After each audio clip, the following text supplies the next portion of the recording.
मैं हूं अभिनव। अभी स्वागत है आपका क्राइम सीरीज दहशत में। डाकू का नाम आते ही पुराने जमाने घोड़ों पर बैठे आतंक मचाते चंबल के बिहरों में रहने वाले फिल्मी कैरेक्टर याद आते हैं। लेकिन अगर आपको लगता है कि डाकू सिर्फ पुरानी फिल्मों और कहानियों में ही सीमित हो गए तो आप गलत हैं। आज हम आपको जिस डाकू के बारे में बताने जा रहे हैं वो चंद दिनों पहले ही पकड़ा गया है, लेकिन आज भी उसकी दहशत गब्बर और पान सिंह तोमर जैसे डाकुओं से कम नहीं है। इस डकैत का नाम है जगन गुर्जर।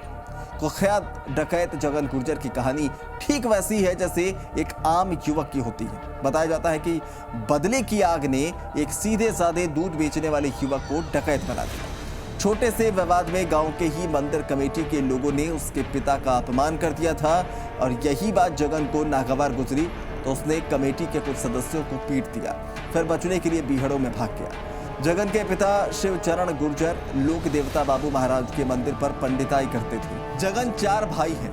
साल 1994 में मंदिर का प्रसाद बांटने को लेकर कमेटी के लोगों ने जगन के पिता का अपमान कर दिया। इसका बदला लेने के लिए जगन गुर्जर ने कमेटी के लोगों को पीट दिया।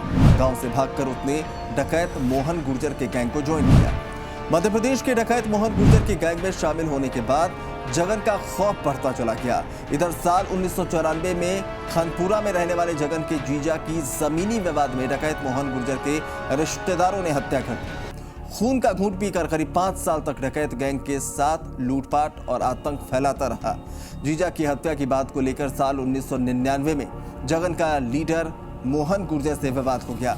गुस्से में जगन ने सरगना मोहन गुर्जर की हत्या करने के बाद खुद ही गैंग की कमान अपने हाथों में ले ली। मोहन गुर्जर की गैंग का सरगना बनते ही उसके साथ तीनों भाई पप्पू गुर्जर, लाल सिंह और पान सिंह भी गिरोह में शामिल हो गए। बीहड़ों में हमेशा से डकैतों का राज रहा है। धौलपुर में इन्हीं बीहड़ों से घिरा हुआ एक इलाका है जिसे डांग कहते हैं। बीहड़ का ये डांग हमेशा से डकैतों की पनाहगार बना रहा है। इस डांग में पनाह लेकर डकैती की दुनिया में दाखिल हुए इस इलाके के सबसे बड़े डकैत का नाम है जगन गुर्जर। 28 जून को जगन गुर्जर ने सरेंडर कर दिया और ये चौथी बार था जब जगन गुर्जर ने सरेंडर किया। जगन ने 12 जून को धौलपुर के बाड़ी कस्बे में सरकारी अस्पताल के सामने सरेआम दुकानदारों को पीटा, उनकी दुकानें उजाड़ दी। इतना ही नहीं, उसने करण सिंह का पूरा गांव में महिलाओं के साथ मारपीट की और उन्हें बिना कपड़ों के गांव में घुमाया भी। इस वारदात के बाद से ही पुलिस जगन की तलाश में चंबल में कॉम्बिंग ऑपरेशन चला रही थी। चंबल में पुलिस और डकैतों के बीच कई बार मुठभेड़ भी हो चुकी थी, लेकिन जगन पुलिस के हाथ नहीं लग पा रहा था। 28 जून को भी सफलता पुलिस को नहीं मिली, बल्कि जगन ने खुद ही सरेंडर कर दिया।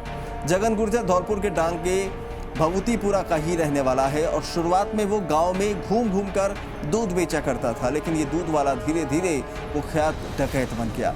जगन ने जब 1994 में डकैती की शुरुआत की थी तो उसके गैंग में उसकी पत्नी और 4 भाई थे। धीरे धीरे इस गैंग में कुल 25 लोग हो गए, जिनमें एक महिला कौमेश गुर्जर भी थी। बाद में कौमेश जगन की प्रेमिका बन गई। एक डकैती के दौरान पुलिस और डकैतों की मुठभेड़ हो गई। दोनों तरफ से फायरिंग हुई और कौमेश को गोली लग गई। किसी तरह से जगन गुर्जर पुलिस को चकमा देते हुए कौमेश को धौलपुर में एक नर्सिंग होम लेकर पहुंचा।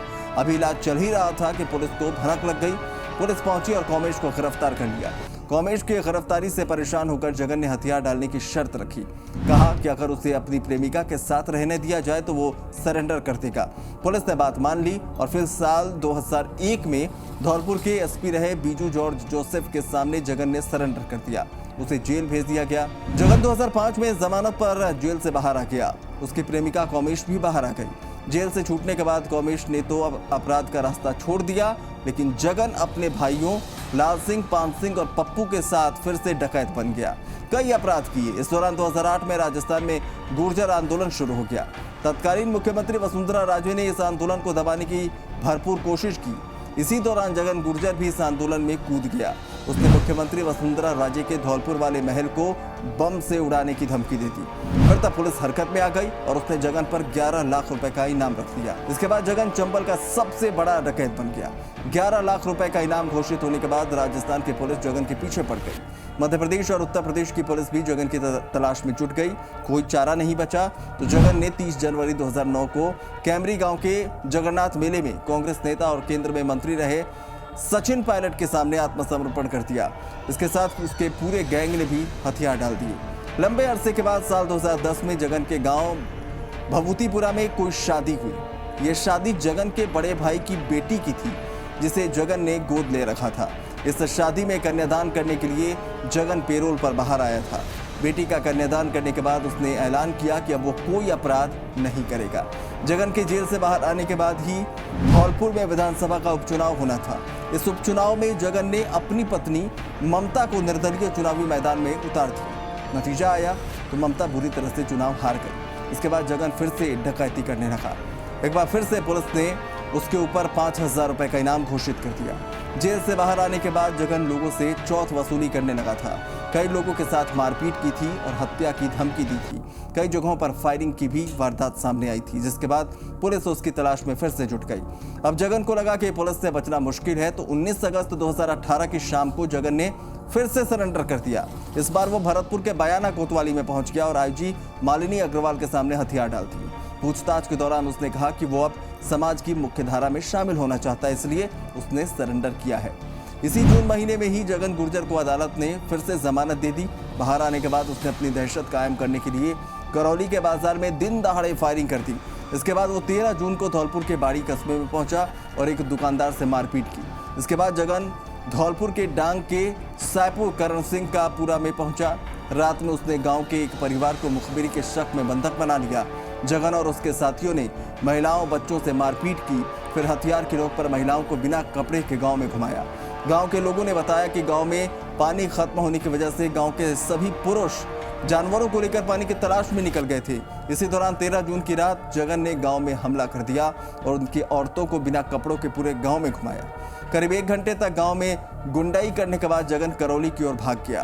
तो आप सोच सकते हैं कि जगन गुर्जर ने कैसे अपना आतंक का साम्राज्य कायम किया।